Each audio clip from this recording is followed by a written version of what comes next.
10 नं देबोरगाव बिटिसि बियाबा देग्लाय हाग्रामा महिलारिनिफ्राय उदां जासिगोन नामा?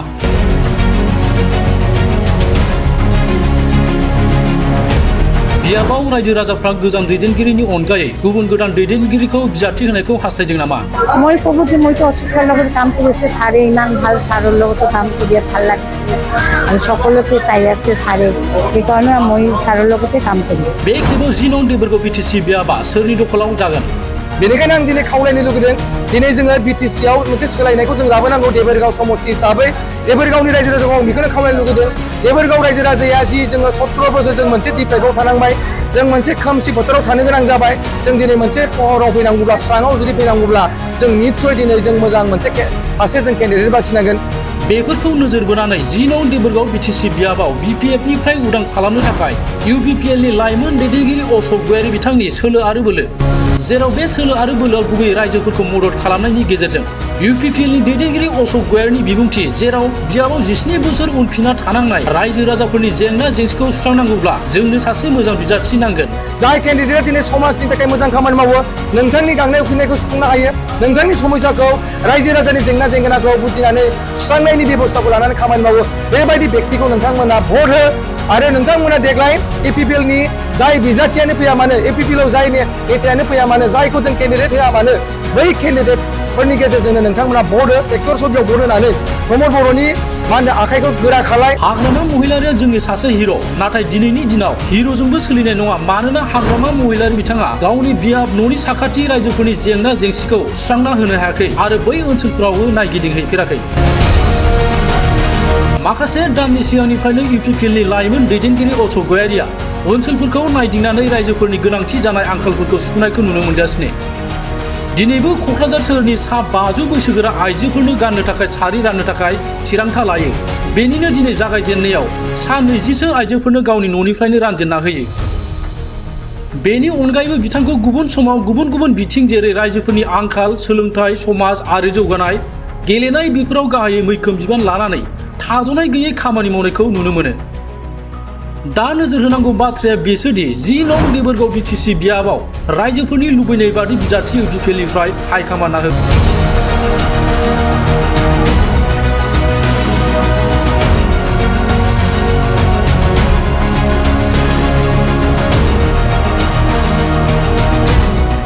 आङो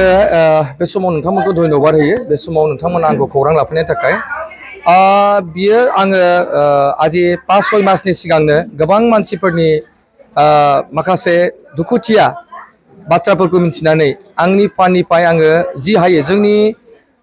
इउपिपिएल दोलोनि मानगोनां आफादगिरि प्रमद बर' सारनि जि मोनसे नीति बिथाङा जेब्लायबो बुंदों जे राजनिति खालायोब्ला समाजनि बिथिंबो जों जेब्लायबो मोजां नोजोरजों खामानि मावनांगौ होननानै बुंनायाव जोंनि गोसोफ्रा गाबखांनाय फैदों मानोना दिनै हाग्रामा महिलारि सारनि मोनसे गिदिरथार मोनसे बे समस्ति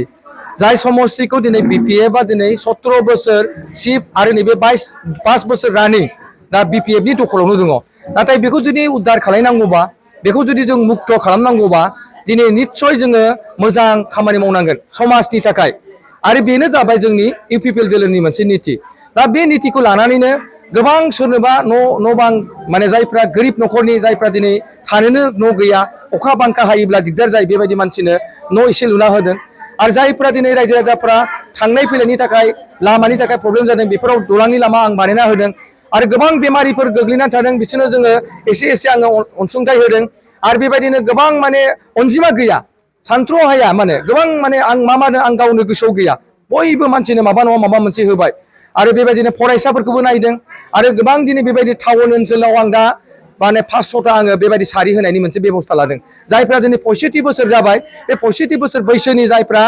गोरिब गुन्द्रानि बेहाय पार्टि सेक्टिफोराव ग'खौ नायनाय जायाखै आरो बिथांमोनखौनो बैसोखौ लानानै आरो बिथांमोननो जोङो एसे आशीर्बाद मोनथावथाव जों बिथांमोननो सारि होनो हायो नामा थांनाय समाव जेरै दख'ना होदोंमोन थिग बेबायदिनो दिनै आं सारि होदों आरो बावैसो उनाव राजबंशीफोरनो होगोन गुबुन गुबुन जनगोष्ठीनोबो होगोन आरो बे हाबाफारिखौ आं लाबाय थादों आरो आं लालांबाय थागोन बे नङा जे अकल राजनिति फैनायनि थाखायल' जे बे खामानिखौ मावदों बे सानोब्ला भुल जागोन मानोना जों समाजाव खामानि मावनानै आरो बे खामानिखौ आं कन्टिनिउआस खालामबाय थागोन गाबोन आं पार्टियाव थायोब्लाबो पार्टिनि उनाव थाब्लाबो आं बे खामानिखौ मावनो थाखाय जे आवगायबायब्ला समाजनि थाखाय मोजां खामानि आवगायबायब्ला जेब्लायबो खामानि मावगोन बेनिखायनो आं दिनै खावलायनो लुगैदों दिनै जोङो बिटिसिआव मोनसे सोलायनायखौ जों लाबोनांगौ देबोरगाव समस्ति हिसाबै देबोरगावनि रायजो राजाखौ आं बेखौनो खावलायनो लुगैदों देबोरगाव रायजो राजाया जि जोङो 17 बोसोर जों मोनसे डिप्राइडआव थानांबाय जों मोनसे खोमसि फोथाराव थानो गोनां जाबाय जों दिनै मोनसे पहराव फैनांगौब्ला स्राङाव जुदि फैनांगौब्ला जों निस्सय दिनै जों मोजां मोनसे सासे जों केन्डिडेट बासिनांगोन जाय केन्डिडेटआ दिनै समाजनि थाखाय मोजां खामानि मावो नोंथांनि गांनाय उखैनायखौ सुफुंनो हायो नोंथांनि समस्याखौ रायजो राजानि जेंनाखौ बुजिनानै सुस्रांनायनि बेबस्थाखौ लानानै खामानि मावो बेबायदि व्यक्तिखौ नोंथांमोना भट हो आरो नोंथांमोना देग्लाय एपिपिएलनि जाय बिजाथियानो फैया मानो एपिपिएलआव जाय नेतायानो फैया मानो जायखौ जों केन्डिडेट होआ मानो बै केन्डिडेटफोरनि गेजेरजोंनो नोंथांमोना भट हो ट्रेक्टर सबियाव भट होनानै प्रमद बर'नि मा होनो आखाइखौ गोरा खालाय मजबुत खालाय आरो जाहाथे नैबे देबोरगावनिफ्राय जाहाथे जोंनि जि 17 बोसोर जों जिखिनि गोग्लैनानै थानाय जोंनि जिखिनि जेंनाफोर दङ बे जेंनाखौ सुस्रांनांगौब्ला जोंनिफ्राय सासे मोजां केन्डिडेट नांगोन आरो बे केन्डिडेटआ देरहासार होयोब्लासो नोंथांमोननि गांनाय उखैनायखौ सुफुंनो हागोन दा ओंखायनो आं खावलायदों जे जोङो हाग्रामा महिलारि सारखौ सनमान खालायो आं जेब्लायबो होनदों हाग्रामा महिलारि सारखौ जों श्रद्धा होयो जों रेसपेक्ट खालायो बिथाङा जोंनि सासे हिर' नाथाय हिर' होननानै दिनैनि दिनाव हिर'जोंबो सोलिनाय नङा मानोना दिनै जोङो मोजां मोनसे खामानि मावनांगौबा समाजनिबो मोजां खामानि मावनांगोन बिथाङा गावनि न'निफ्राय गुबुन बायजोआवल' थानानै बेस्थ' जायोब्ला जानाय नङा गावनि ओनसोलनि गावनि न' खाथिनि गावनि ओनसोलनि समस्या मा जादों मा जाया बेखौ बिथाङा दिनैसिमबो उदिस लायाखै खबर लायाखै जायनि जाहोनाव खाथि खालायाव थानाय गामि ओनसोलावबो थांनानै बिथाङा जेबो उदिस लानायखौ जों नुनो मोनाखै जेराव आं हाबनानै आं गामि गामि भिजिट खालायदों आङो मन्दिर मस्जिद जेरावबो आं थांनानै भिजिट खालायदों जेराव जोंहा गोबां आंखाल ओंखारदों ओंखायनो आं सानो आं दिनै बिथांमोनखौ खोथा होयो जे दिनै नोंथांमोना देरहाहो एपिपिएलखौ जाय केन्डिडेटआ फैगोन देरहाहोयोब्लानो निस्सय नोंथांमोननि जिखिनि समस्या जेंना दं रायजोनि बे गासैबो सुस्रांजागोन प्रमद बर'नि सायाव जा फोथायनाय दङ लरेन्स इस्लारि सारनि सायाव जा फोथायनाय दङ लरेन्स इस्लारि साराबो गोबां खामानि मावगासिनो दं गावनि जिखिनि एमएलए फान्डआव गोबां फान्डफोर फैदों बेखौ बिथाङा गावनि जिखिनि हायो बिथाङाबो गोबां जथेस्थ' खामानि मावदों थांनाय बेसेबांबा बोसोर प्रमिला रानी बायद'आ मा होनदों बिथाङा एमएलए जादों नाथाय मन्त्रि जाबोदों नाथाय जेरै लरेन्स इस्लारि सारा जि खामानि मावनानै देखायदों दिनै मा होनदों प्रमिला बायद'नि मोनसेबो जोङो बेबायदि बेनार पस्टारखौ जों नुनो मोनाखै मानोना नोंथांमोना जेब्ला सार्भे खालामनाय नुगोन एमएलए फान्डआव गासैबो लरेन्स इस्लारि सारनिल' नुगोन ओंखायनो आं फोथायदों जे लरेन्स सार बायदि व्यक्तिखौबो जोंनो नांगौ प्रयजन आरो लरेन्स इस्लारि सारा जुदि थायोब्ला जोंनि बे जिल्ला बायदियाव थानानै नेतृत्व होबाय थायोब्ला निस्सय जोंनि गांनाय उखैनाया सुफुंगोन आरो बिथाङा सासे निष्ठार गोसोनि मानसि हनेस्ट मानसि आरो बिथाङा मा होनदों बेबायदि मोजां समाजनि खामानि मावबाय थादों आरो बिथाङाबो दा बिथांमोनखौनो जों नुनानै जोंबो फल' खालायदों जे बिथांमोना दिनै निष्ठार जानो हादोंबा जोंबो निस्सय निष्ठार जानानै जोंबो जि हायो नामा एसे एनै हायो नामा जोंबो दिनै लरेन्स सारमोनखौ हेफाजाब खालामनायजों लोगोसे प्रमद बर' सारमोनखौ हेफाजाब खालामनायजों लोगोसे पार्टिखौ हेफाजाब खालामनायजों लोगोसे पार्टिया जाहाथे उदार जानांगौनि सार्थआव जोङो जेरैखि जाया एपिपिएलनि नितिजों एपिपिएलनि आदर्शजों खामानि मावबाय थादों महिलारि सारनि माखासे व्यक्तिफोरा थांनानै बिथांमोनखौ धुमखि सुमखि होदों आरो बिथांमोना होनदों जेरैखि जाया जोंनिनो सरकार फैगोन ओंखायनो नोंथांमोना जेरैखि जाया भट होनांगौ होननानै टाउननि मानसिफोरखौ बिथांमोना फिदिंदोंमोन आरो हरसायै बिथांमोना गिदोंमोन जे नोंगौ जे हाग्रामायानो फैफिनब्ला जोंहा दिगदार जागोन जोङो बिथांमोनजोंनो थानांगोन होननानै बिथांमोना बै समाव भुल थयथ' लानानै बिथांमोना थादोंमोन जायनि जाहोनाव जों टाउननि एसे भटआवनो 5,000सो मार्जिन भटआवल'सो जों जेनदों खिन्थु देग्लाय बै जायफोरा गाज्रि मोनदोंमोन जायफोरा जोंनो थांनाय बाराव भट होआखैमोन 2020आव नाथाय बिथांमोना थांनाय एमपि इलेक्सन जोंनि एमएलए इलेक्सन बेहाय होनानै देरहासार खालायदों आरो निस्सय देग्लायबो बिथांमोना होगोन होननानै खोथा बुंदों आरो बिथांमोना प्रमद बर' सारखौ बिराद मोजां मोनो प्रमद बर'नि नितिखौ मोजां मोनो लरेन्स इस्लारि सारखौ बिथांमोना बिराद मोजां मोनो प्रतिमा बायद'मोनखौ बिथांमोना मोजां मोनो ओंखायनो दिनैनि दिनाव टाउननि मानसिया प्रतिमा बायद' लरेन्स इस्लारि सारमोननि खोथा बाथ्राखौ लानानै बिथांमोना दिनै भट होगोन आरो जायफ्रा दिनै क'क्राझाराव 6टा समस्ति दङ 6टा समस्तियाव जेरैखि जाया 2 समस्तिया गासैबो टाउनाव गोलैनाय व्यक्तिफ्रा एपिपिएलनो भट होगोन होननानै बिथांमोना जोंनो खोथा होदों बेहाय आंनि नामा ओंखारदों आंबो नुदों टिभियाव जिहेथु माबादोंब्लाबो दा जोङो बुंनो हाया जोंहा पार्टिनि माखासे रुल्स थायो पार्टिनि मोनसे डिसिप्लिन थायो जोङो हाइकामाना जि इन्सट्राक्सन होगोन हाइकामाना जेखौ निर्देश होगोन हाइकामाना गाबोन जुदि माने अकल टिकेट होबाल' जे खामानि मावनांगौ बेयो मालाबाबो जानो हाया मानोना जों समाजाव मोजां खामानि मावनांगौबा एपिपिएलखौ जुदि देबोरगावनिफ्राय उदार खालायनांगौबा साफ्रोमबो नों आं बायदि व्यक्तिफ्रा दायित्व लानानै खामानि मावनांगोन आंल' नङा मानोना जोंनि गोबां दैदेनगिरिफोर दं एपिपिएलनि बे दैदेनगिरिफ्रा साफा दायित्व लानानै खामानि मावोब्ला आं सानो फैगोन समाव जों लेंग्रायानो जा खानायानो जा खुदियानो जा जिखि व्यक्तिखौ जोङो केन्डिडेट होआ मानो बे केन्डिडेटआ माबाया एबार देबोरगाव समस्तिनिफ्राय देरहानानै फैगासिनो दङ बांद्राय भटजोंबो देरहानाय नङा आं बेखौ दुगायै बुंनानै लानायाबो मोजां नङा मानोना जों दिनै हाग्रामा महिलारि सारखौ रेसपेक्ट होयो बेनिखायनो जों बांद्राय बिथांखौ इसिबां हाजार भट लानानैबो जोङो बिथांखौ फेजेननो सानाखै बिथांनिबो मान सनमान दं बेनिखायनो बिथांखौ जोङो 500नि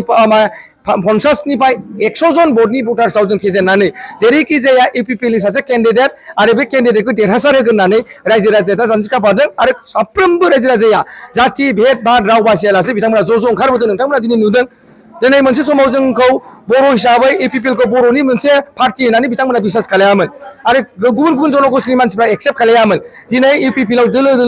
नोंथांमोना गुबुन जनगोष्ठीनि मानसिया हाजार दिनावनो जइन जानायखौ नुबाय थादों मोजां नेताफोरा जोंनि दलाव हाबदों आरो दिनै निस्सय बिथांमोनाबो दिनै टाउननिफ्राय सापर्ट खालामनो फैदों आरो देग्लाय टाउनाव जे ओरैबायदि मोजां पजिटिभ 3 4 5 वार्डआव जोंनि क'क्राझारनिफ्राय एबा जेरैखि जाया हाग्रामा महिलानि बिथांमोना भट होनाय नङा होननानै बुंदों जेरैखि जाया इउपिपिएलनो भट होनानै जाय केन्डिडेट फैगोन बिथांमोना होगोन होननानै खोथा बुंदों ছাৰে ইমান ভাল ছাৰৰ লগতো কাম কৰি ভাল লাগিছে আৰু সকলোকে চাই আছে ছাৰে সেইকাৰণে মই ছাৰৰ লগতে কাম কৰিম ডিব্ৰুগড় সমষ্টিত কাম নকৰোঁ আজি এইটো যদি পৰিৱেশ এতিয়া শান্তিৰ পৰিৱেশ আহি গৈছে নহয় জানো আপুনি কি ক'ব আগৰ 17 বছৰ সময় আজি 5 বছৰৰ সময় পাৰ্থক্যটো আপুনি কি ক'ব মইতো 17 বছৰ আগতে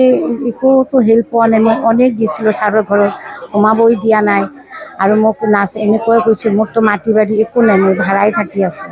এতিয়াও কষ্ট কৰিছোঁ টিউশ্যন কৰাই আছোঁ আৰু এটা সৰু প্ৰাইভেট স্কুলে কাম কৰি আছোঁ মই এই সৰু কেজি স্কুলত এনেই প্ৰাইভেট বাচ্চাবিলাকক পঢ়াই থাকোঁ ইমান 17 বছৰ হ'ল কোনো একটা হেল্প পোৱা নাই ছাৰে কৈছিল মাটি দিব বাৰী দিব একো দিয়াই নাই অলপ 1 কাঠামান মাটি দিলে মই পৰিয়াল লৈ থাকিব পাৰে ইমান কষ্ট হৈছে ল'ৰা ছোৱালীৰ কাৰণে আৰু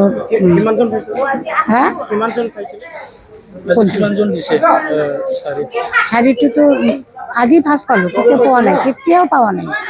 খুশি হয়েছে ভালো হয়েছে হ্যাঁ ভালো হয়েছে সরকারি দিচ্ছে গ্রহণ করিব ভালো লাগছে